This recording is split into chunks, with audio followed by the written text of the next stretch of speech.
This is Speak, Part 1, page 13. Español. My Spanish teacher is going to try to get us through the entire year without speaking English to us. This is both amusing and useful, makes it much easier to ignore her. She communicates through exaggerated gestures and play acting. It's like taking a class in charades. She says a sentence in Spanish and puts the back of her hand to her forehead. You have a fever, someone in class calls out. She shakes her head no and repeats the gesture. You feel faint? No. She goes to the hall, then bursts through the door, looking busy and distracted. She turns to us, acts surprised to see us, then does the bit with the back of the hand to the forehead. You're lost. You're angry. You're in the wrong school. You're in the wrong country. You're on the wrong planet.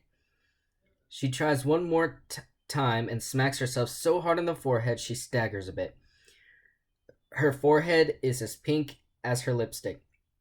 The guesses continue. You can't believe how many kids are in this class. You forgot how to speak Spanish. You have a migraine. You're going to have a migraine if we don't figure it out. In desperation, she writes a sentence in Spanish on the board. Me sorprende que estoy tan cansada hoy. No one knows what it says. We don't understand Spanish. That's why we're here. Finally, some brain gets out the Spanish-English dictionary. We spend the rest of the period trying to translate the sentence when the bell rings. We have gotten as far as to exhaust the day to surprise. Homework. I make it through the first 2 weeks of school without a nuclear meltdown. Heather from Ohio sits with me at lunch and calls to talk about English homework.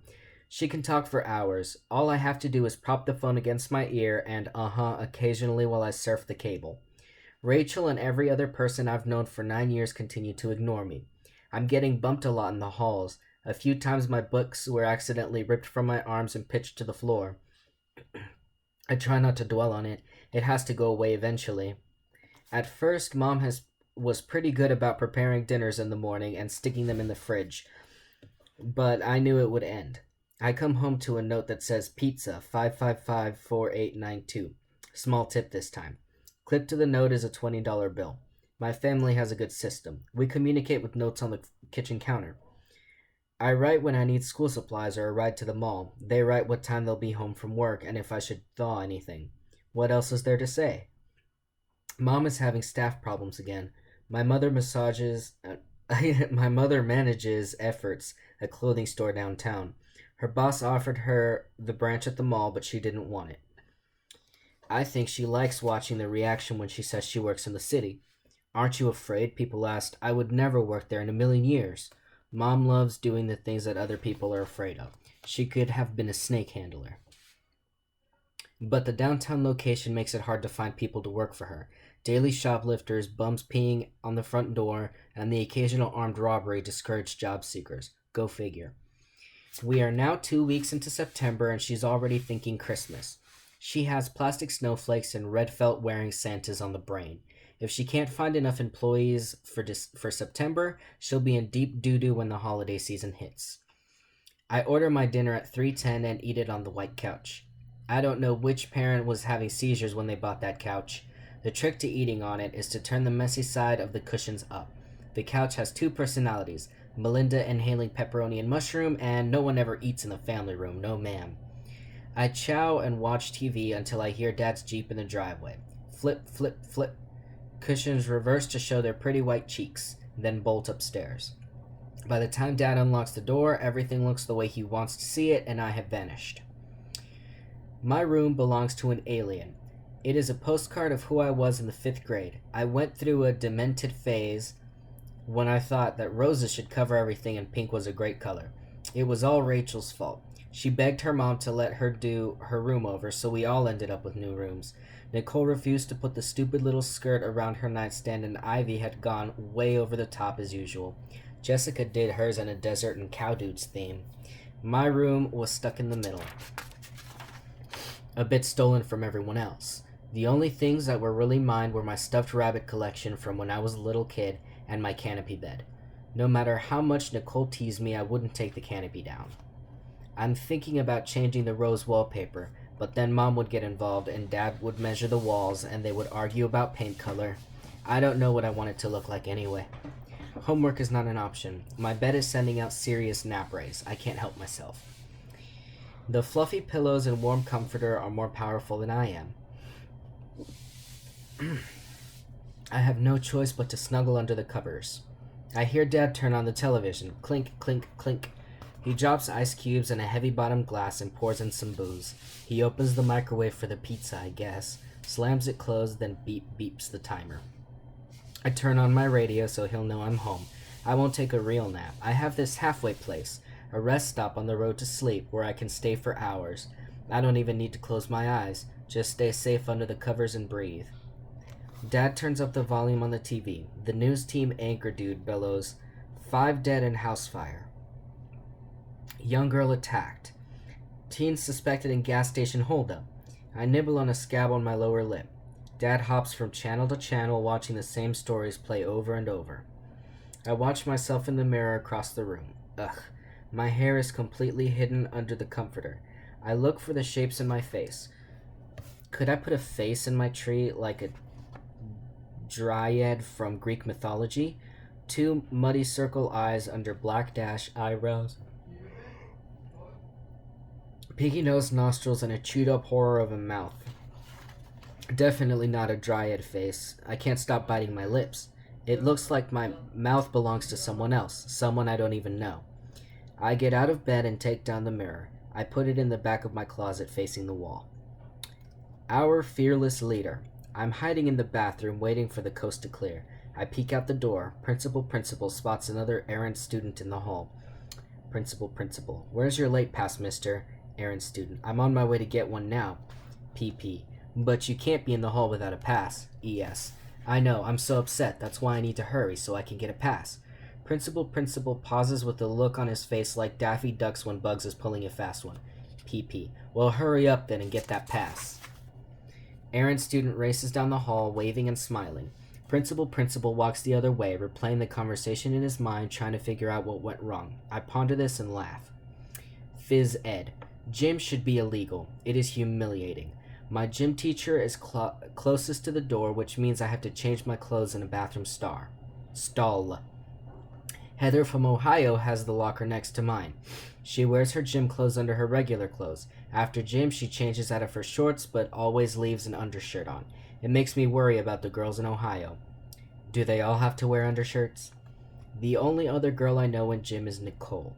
In our old clan, we had never been very close. She almost said something to me when school started, but instead looked down and retied her Nikes. Nicole has a full-length locker in a discreet, fresh-smelling alcove because she's on the soccer team.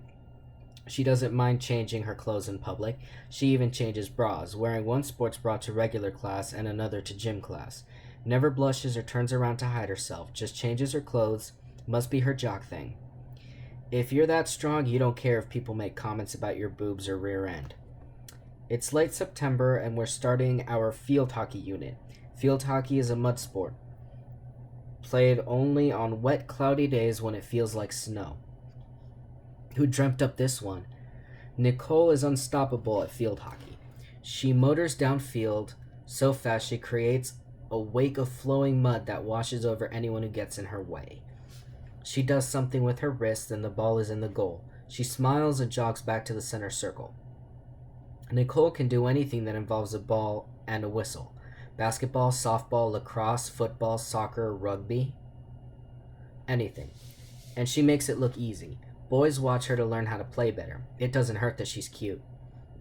She chipped her tooth this past summer at some kind of jock camp. Makes her look even cuter. The gym teacher has a special place in their hearts for Nicole. She shows potential. They look at her and see future state championships, pay raises. One day she scored 35 goals before my team threatened to walk off the field. The gym teacher made her the referee. Not only did my team lose, but 4 girls went to the nurse with injuries. Nicole doesn't believe in the concept of fouling. She comes from the play till death or maiming school of athletics. If it weren't for her attitude, it would be easier to deal with all this. The crappy locker I have, Heather geeking around me like a moth, cold mornings in the mud watching Nicole, warrior princess, listening to the coaches praise her. I should just accept it and move on, but Nicole is so friendly. She even talks to Heather from Ohio. She told Heather where to buy a mouthguard so her braces wouldn't cut her lips if she got hit with a ball. Heather now wants to buy a sports bra. Nicole is not just a bitch. It would be so much easier to hate her if she were. Friends. Rachel is with me in the bathroom. Edit that. Rochelle is with me in the bathroom. She has changed her name. Rochelle is reclaiming her European heritage by hanging out with the foreign exchange students. After 5 weeks in school, she can swear in French. She wears black stockings with runs and doesn't shave under her arms. She waves her hand in the air and you find yourself thinking of young chimpanzees. I can't believe she was my best friend. I'm in the bathroom trying to put my right contact lens back in. She's smudging mascara under her eyes to look exhausted and wan. I think about running out so she can't pull the evil eye on me again, but Hair Woman, my English teacher, is patrolling the hall and I forgot to go to her class. Me. Hi. Rochelle. Now what? I'm going to be completely, totally cool like nothing has happened. Think ice, think snow. Me. How's it going? I try to put in my contact and poke myself in the eye. Very cool. Rochelle. And she gets mascara in her eye and rubs it, smearing mascara across her face. I don't want to be cool. I want to grab her by the neck and shake her and scream at her to stop treating me like dirt. She didn't even bother to find out the truth. What kind of friend is that? My contact folds in half under my eyelid. Tears well in my right eye. Me. Ouch. Rochelle. Snorts, stands back from mirror, turns head from side to side to admire the black mess that looks like goose poop across her cheekbones. Pas mal. She puts a candy cigarette between her lips. Rochelle wants desperately to smoke, but she has asthma. She has started a new thing unheard of in a ninth grader. Candy cigarettes. The exchange students love it.